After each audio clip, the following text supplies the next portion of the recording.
Welcome to Your Future in Sales and Marketing, a podcast that helps you make great career decisions to get the most out of your career journey. We'll introduce you to the AXR network of established senior leaders and a handpicked group of future aspiring leaders who have it all in front of them.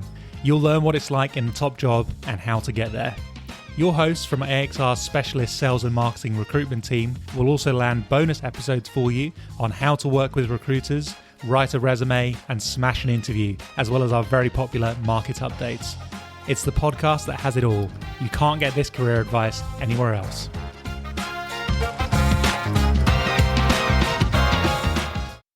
Welcome everyone to Your Future in Sales and Marketing. My name is Mike Dixon, Director of the AXR Sales and Marketing Practice. We're joined in the studio today by Seb Brandt, most recently Chief Planning and Strategy Officer, and even most recently, crossing the USA on a bike in what he's called the Deliberate Detour. Welcome to the pod, Seb. How are you? I'm doing very well. Thanks for having me again. You're most welcome. I think we had you on in episode 25, did we reckon? Mid-COVID. Yeah, it was. Right in it. And with that in mind, we probably won't do the deep dive in career. Today is a little bit different. We're going to talk more around, I guess, you step out of corporate and into this deliberate detour and bring that to life. But as well, because I think you addressed some fantastic topics within that. But let's kick off, as we always do, with a couple of intro questions. The famous one everyone loves is your favorite brand. And you can't pick one you've worked on. Yeah, you've worked on a few. I've worked on a few, and some of them would be there in my favorites. Yeah. I thought about this. I think Google is my favorite brand. Firstly, they've stayed incredibly true to what they do. They've found new ways to grow, almost quarterly. If you read their quarterly earnings announcement, they're always innovating. But just the way that everything works together from our Google Home, Google Maps, Gmail, you book a restaurant, it shows up on the map for you. It remembers that it's Saturday night.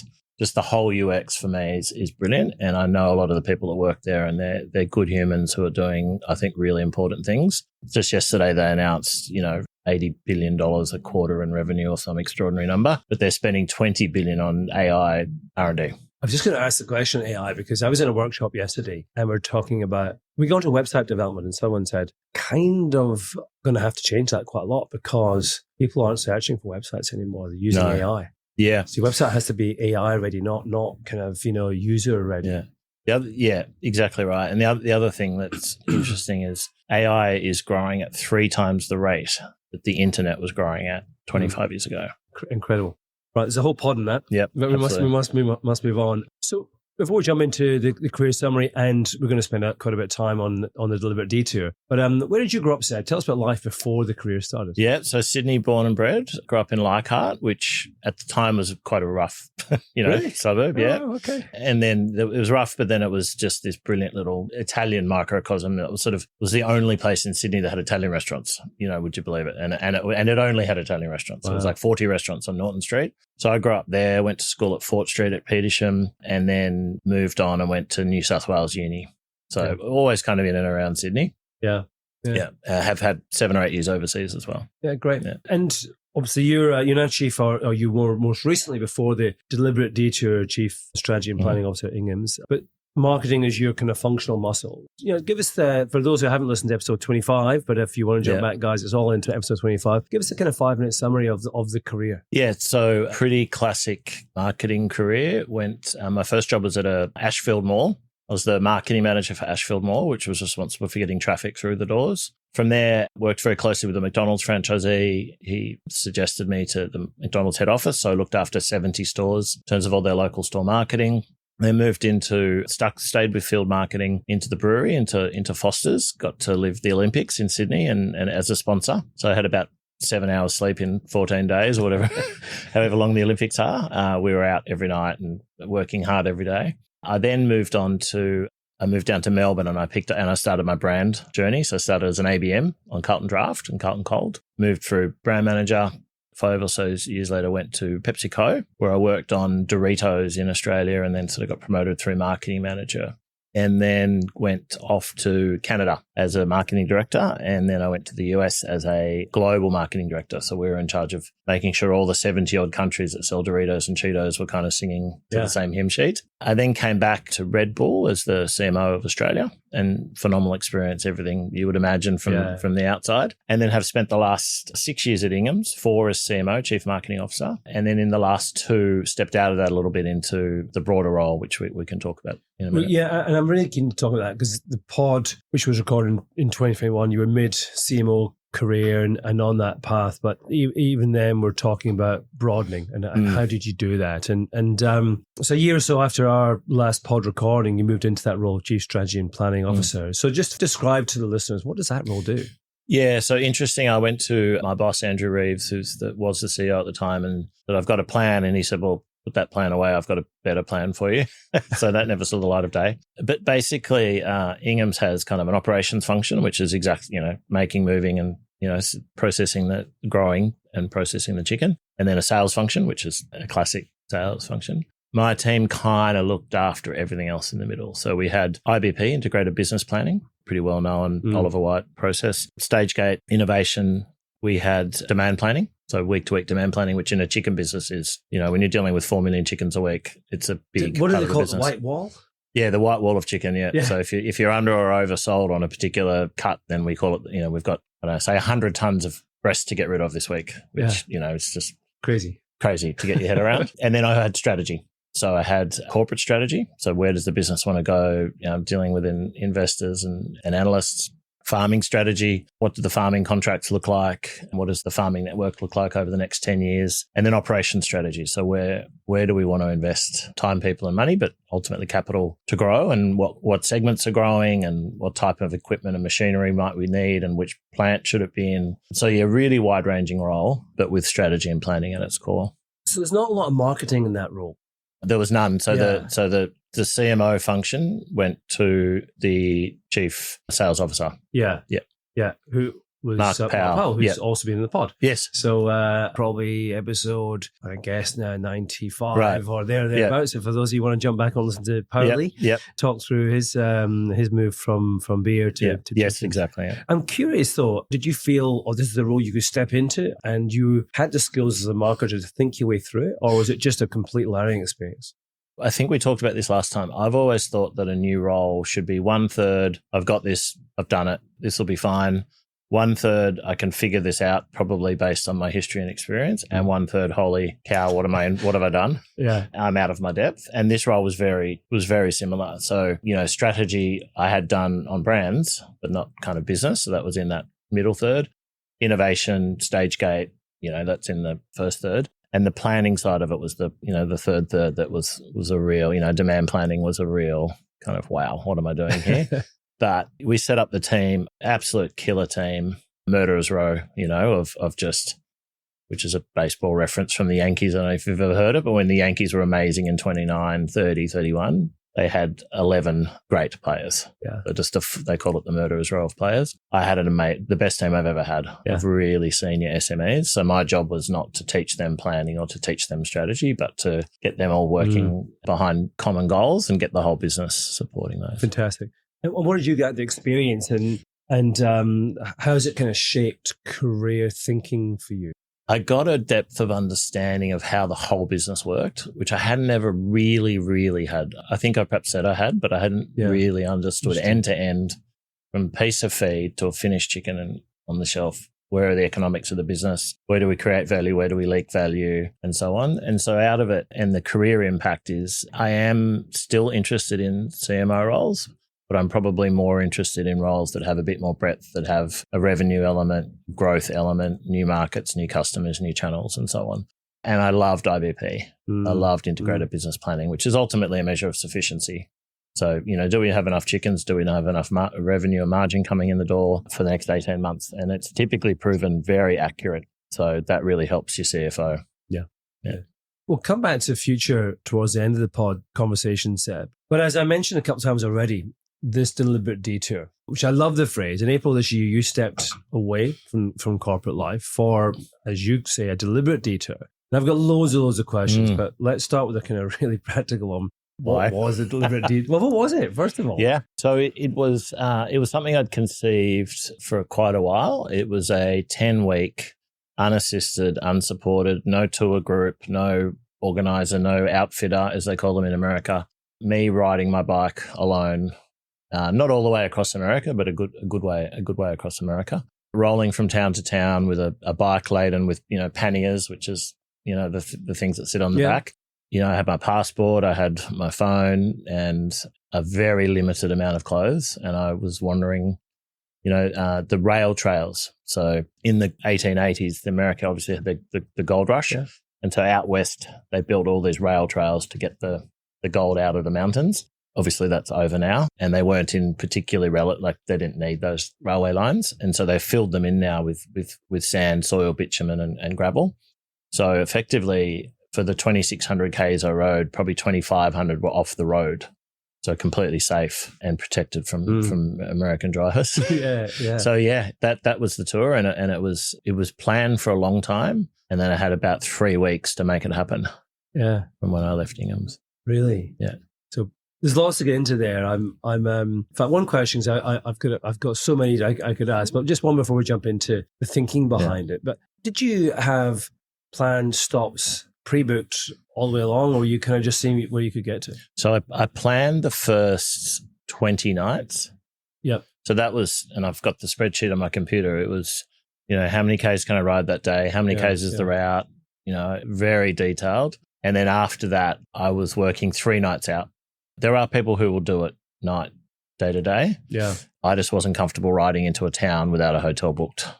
That just struck fear into me. So I didn't do that. But I also stayed in hotels. A lot of people who do this camp. Yes. Which I just... Step too far. One of my business partners, Greg Madden, who, along with Greg O'Shea, runs accounting and finance practice. He's a big adventure traveler. And even with his family, when they were young, they would book flights. That's it. And he'd be landing in, the most unusual countries, nothing booked. And just see what happened. Yeah. That's pretty gutsy, right? Yeah. I couldn't do it.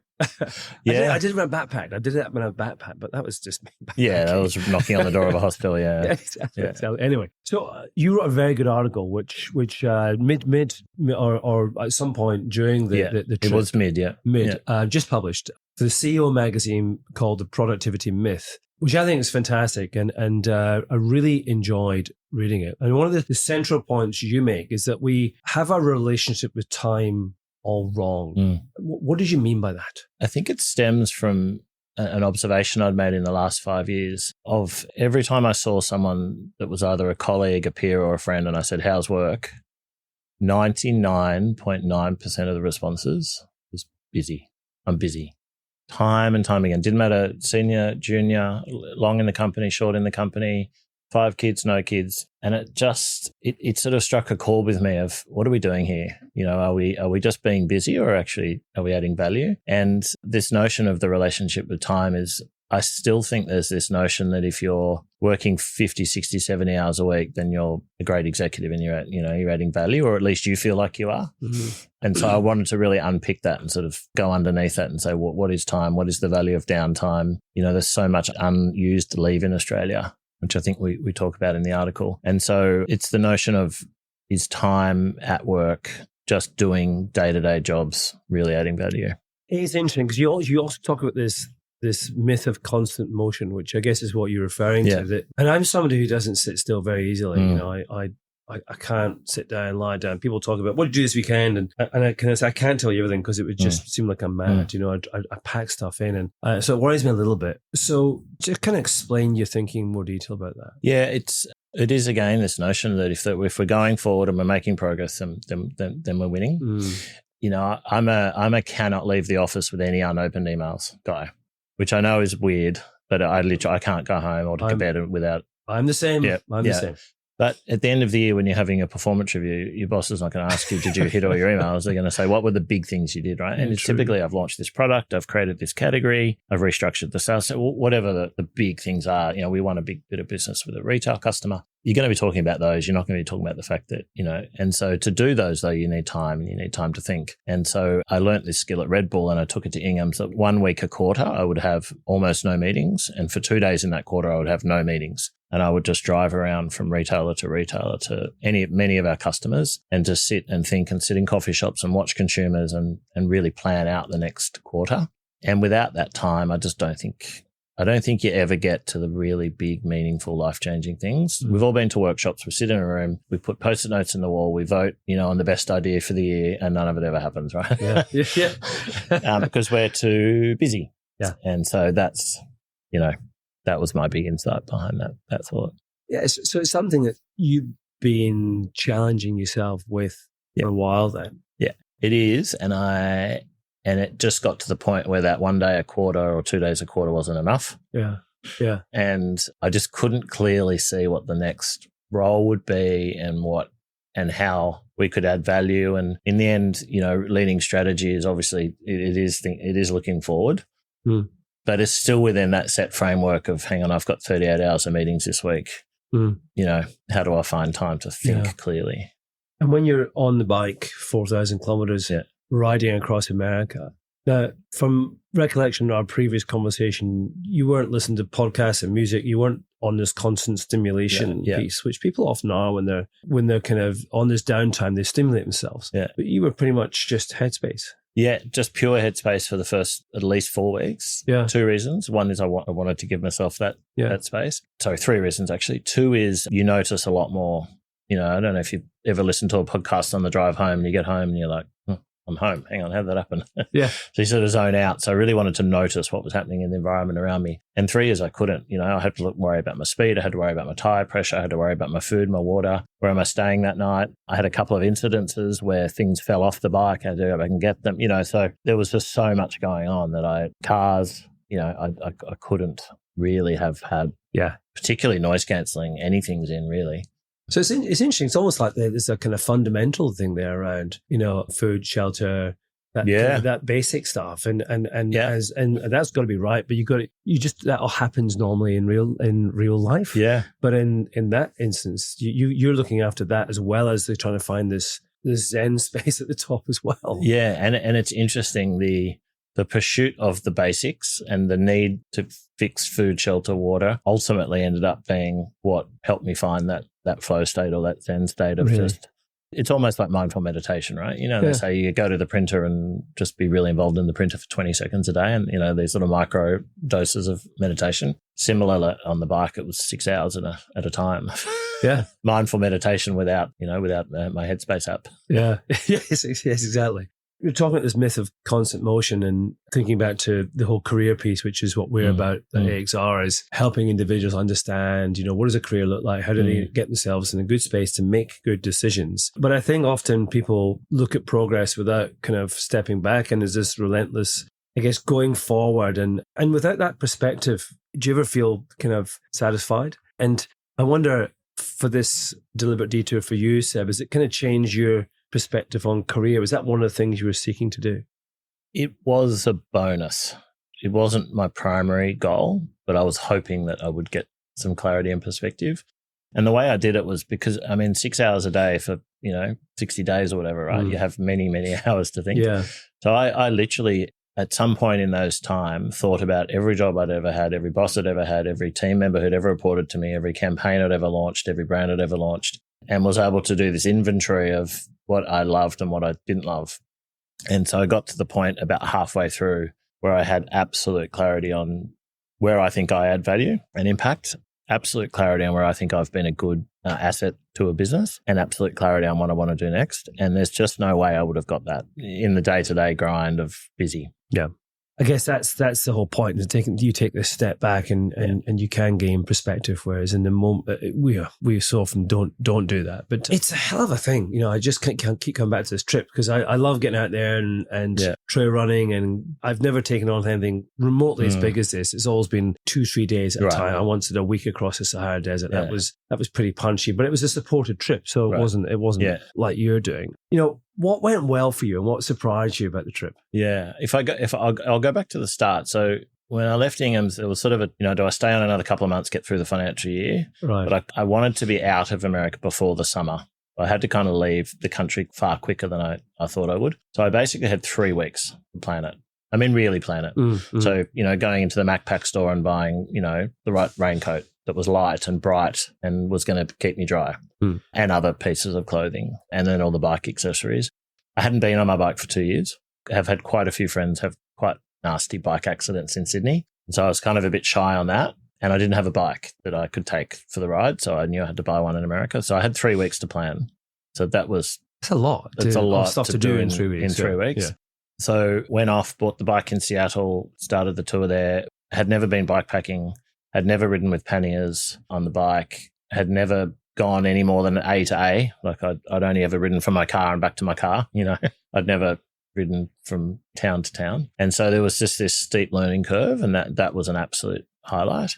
There were certainly some sketchy moments. For example? Riding home from the bike shop on the first day. So the bike shop was in Seattle, but it was kind of north. So call it Camaray in Sydney or something. And my hotel's in the city, and had to ride in the rain on a new bike in a new city, and whilst trying to look at Google Maps.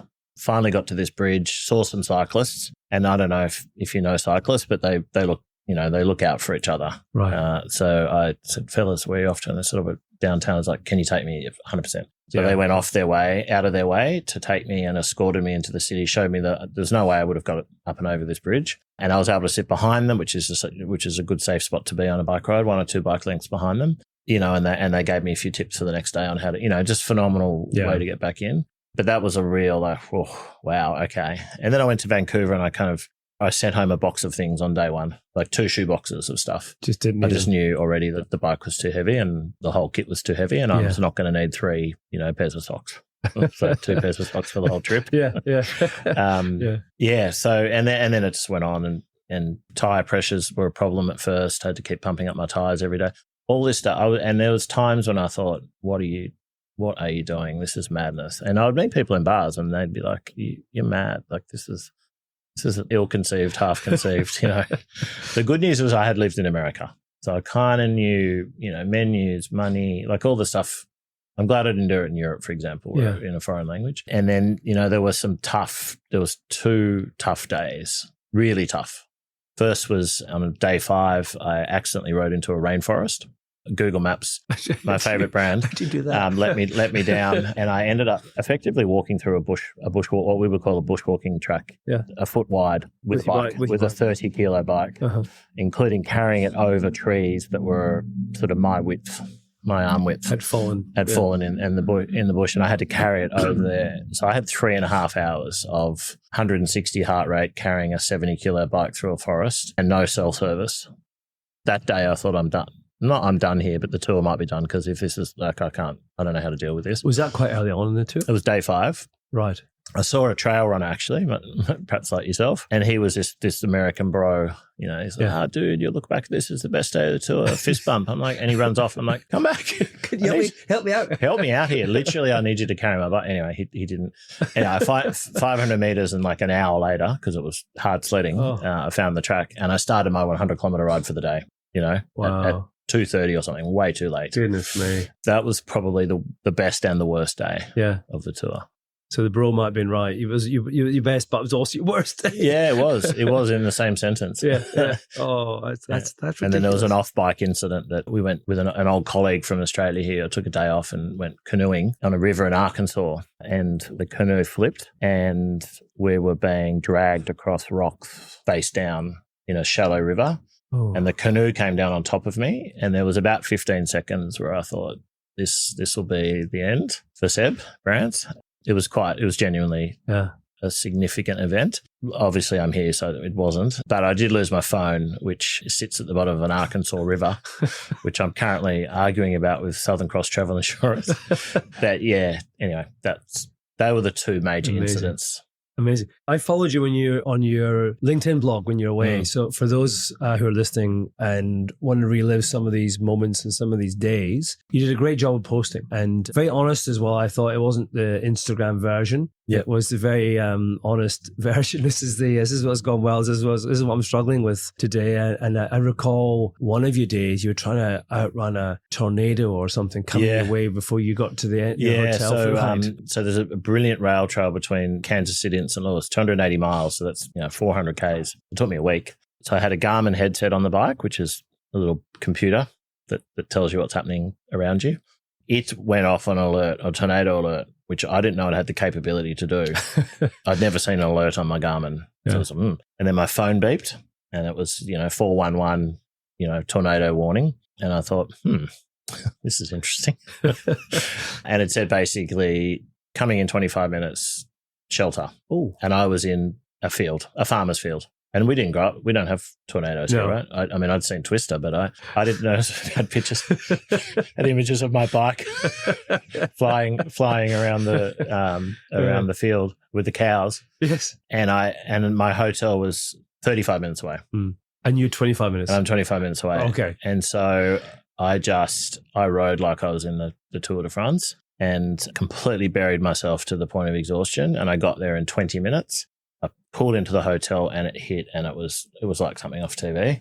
I've since spoken to a couple of people and they said, you would have gone to a tree and you would have taken the bike lock and you would have chained the bike and yourself to the tree.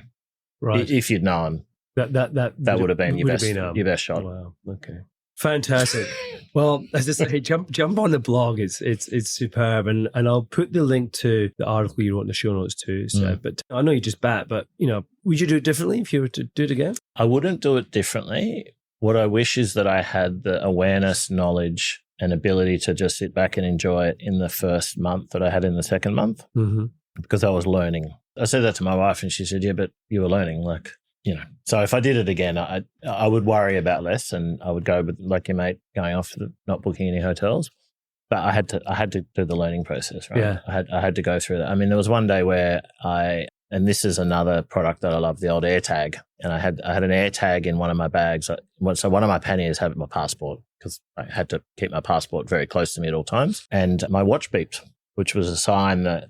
I don't know if you've ever used an AirTag, but when you're out of range from it, it's like when you leave a restaurant, you've left your phone behind. If you've got a smartwatch, it'll tell you because you're disconnected. And I looked down, and one of my panniers was gone, and it was the passport pannier.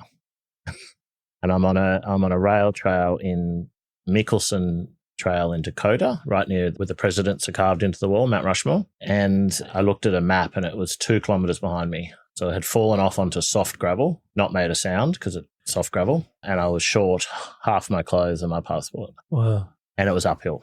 Oh, so I had to turn around. Now, it was a rainy day, and I'd only seen one other cyclist. So in my mind, I was like, this is good. There's not. Yeah. Whatever. And then I started thinking, what would I do if I found someone's pannier?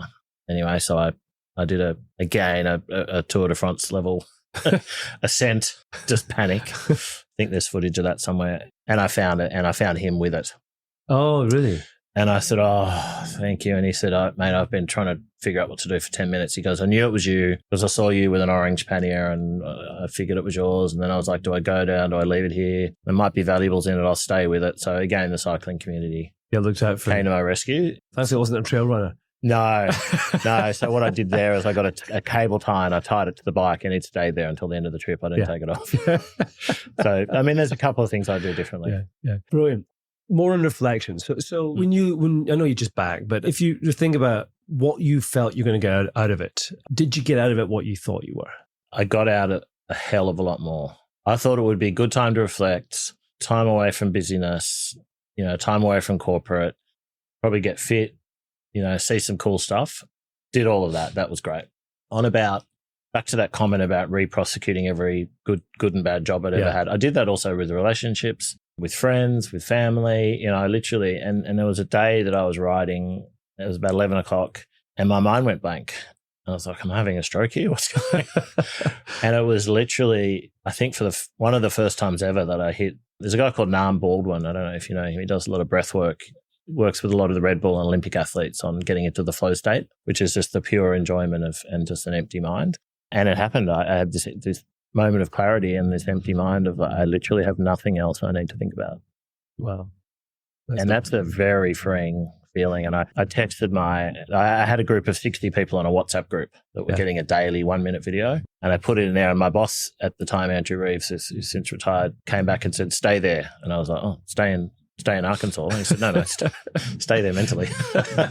And I have. I've never been calmer, more relaxed, and more focused than I am right now. And it's now been 8, probably since then, 10 weeks.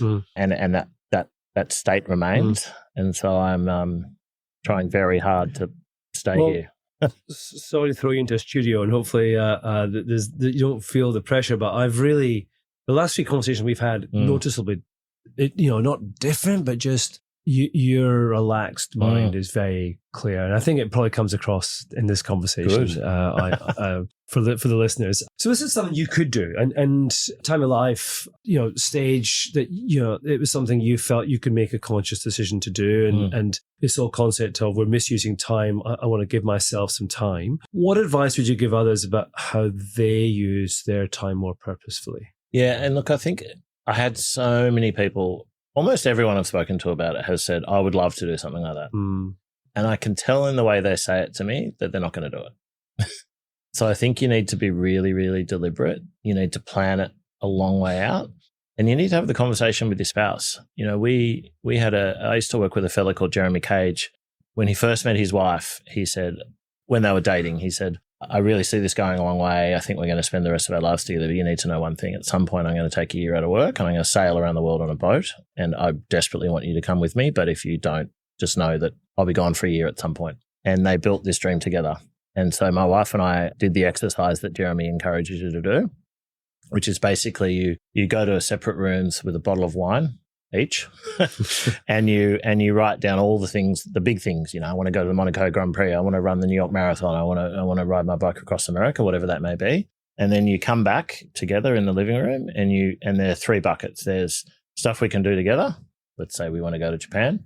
There's stuff that's just Seb, which go to a Super Bowl, ride my bike across America. And then there might be stuff that's Jen, my wife. It might be, I want to go and do a drawing course in Morocco. And you table all of this and you kind of say, here's our plan. Here's our next 10 holidays, some joint, some not.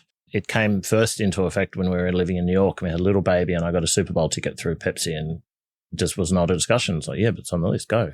Similar with this, we talked about it a lot and she was supportive. It was 60, 70 days away. Similarly, next year, I think she's going to go to Morocco and do a drawing class for 2 weeks. And, there's just no, people say, oh, how did you come to the decision and as a family to do it? I think you just got to have open, honest discussions about what you want to do. And then when the time and all the planets align, you're not having the tough discussion, you're supporting each other. Great advice. Bottle of wine each in the room. Yep. Okay.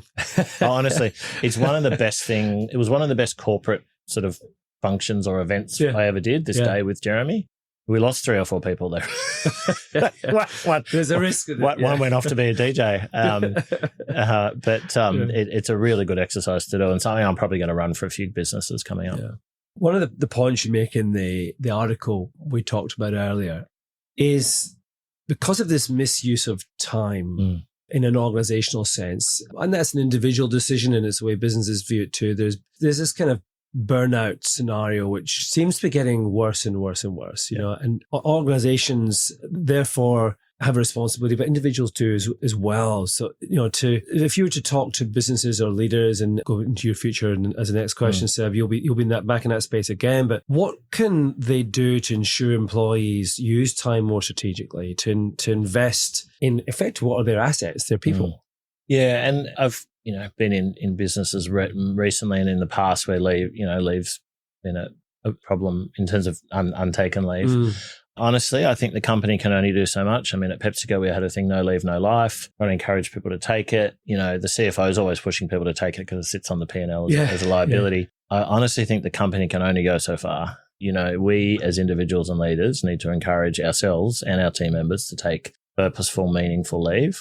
I often hear people, I'm just taking a week and I'm just staying home doing jobs. I'm like, great, that's fine. I'm going off surfing in Bali for a week. Great. Whatever it is that you need to do. But I honestly think it's on us as individuals. I don't think companies can encourage you to take meaningful leave. Yeah. I think you've got to figure out what is your deliberate detour? What is your, how are you going to go and find thinking time, space, solace? People are often afraid of taking their full 4 weeks in one block because they think they're going to lose their job or they think the business is going to miss them or the boss won't let them. Legally in Australia, you're allowed to take 4 weeks in a row. I encourage people to take big chunks of leave where possible. Most companies will do unpaid leave as well at the moment. At Ingham's, we had a program where you could take unpaid leave, but, take the pain over 6 months Right. So they would only take out that month out of your salary once every 6 months, so it didn't feel like a big hit. Doesn't hit the cash flow too much. Yeah, great program. Yeah. And that's interesting, actually, because something the businesses aren't thinking about that, but individuals, you'd be surprised how open organizations are if you talk in those terms. Not just it's about you, but it's about them too. So there's a negotiation to be had there. Yeah, definitely. Absolutely. Great. Thanks, Seb. Finally, so you're back, you're rested, you chill, you're still in your flow state, I hope. You've had 4,000 kilometers of time to think. So what does the future have in store for you? Look, I'm very clear now on having had all the time to think about it, on where I think I can add value, the types of businesses I want to work in, high growth, low growth, PE, non-PE, etc. So I've got a very clear view on that. And off the back of that, I'm having a lot of really interesting discussions at the moment with interesting people who are smart and fun and people I want to sit around a boardroom table with for the next, 10 years. So yeah, watch this space, but probably in the growth space, new categories, new aisles, new customers, new countries, new products, incremental revenue streams is kind of where I think I'm going to land and where I think I have the most value and have had the most impact over my career. And yeah, watch this space as some of these conversations come to fruition. I think there'll be a lot of people listening and we're very, very grateful for the 4,000 or so people who listen to our pod. A lot of those people will be thinking, gosh, what a story. That's a guy I could work for. So I think you might get a few people knock on your door. Just remember where they came from, Seb. Yes. Well, Seb at the deliberatedetour.com.au. Yeah. Drop me a note if you want to have a career discussion. But similarly, if you want to hear the story, I love telling, and there's so much content that I haven't shared today. I did video it all. I did the daily video logs. And so, there's many stories and lessons to be told. Can I ask you a question? Yeah, go for it. What would you do with 3 months off to do a deliberate detour? I would do something not dissimilar to you, but I would run. And I would pick somewhere pretty wild that I haven't been, because for me, running is exploration. And that's why I trail run. And I would possibly pick South America or parts of possibly the Alps, because I don't know them that well, apart from, and I go in summer. But I would. I love what you've done, and I'm not drawn to America, but I'm kind of curious about Canada, and I would definitely do something similar, but I would run. Okay. I would run. I just love the whole idea of time. I don't mind running on my own. I run a lot on my own I enjoy the kind of, and I don't often listen to music or podcasts. I do like the downtime. My only challenge is I do get massive energy from people. Yeah. But what I think, when I first heard you were doing it, Seb, my worry was, God, that's lonely. But every night you're somewhere. Yeah. Every night you're sat at the bar having a chat. You're meeting different people. Yeah. That would really interest me as well. Google Terry Fox. He ran across Canada with one leg in the 70s. Okay. Terry Fox. Side to side. Yeah. Absolutely wonderful. Thank you very much for coming in today, Seb. And your second pod, a very different one. Yes, to the first one, but absolutely fascinating. And thanks you guys for listening as always. If you're not connected to AXR, reach out to me or any of the team and we'll help you understand your pathway and how to unlock your career potential. From me, Mike Dixon of AXR, Recruitment and Search. Thanks for listening. We'll be back soon with more episodes and insights to help your future in sales and marketing.